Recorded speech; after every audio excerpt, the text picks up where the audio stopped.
सब अच्छे ही होंगे। रोज़मर्रा ज़िंदगी में हम बहुत सारे काम होते हुए देखते हैं और करते हैं।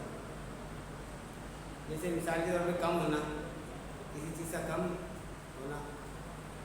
एक प्लेट में 3 सेब है, उनमें से एक सेब खा लिया गया तो प्लेट में 2 सेब बचे, यानी एक सेब कम हो गया। इसी तरह राजू के पास 100 रुपये हैं, उसे दुकान से 50 रुपये की चीज़ें खरीदी तो अब उसके 50 रुपये खर्च हो गए, यानी कम हो गए।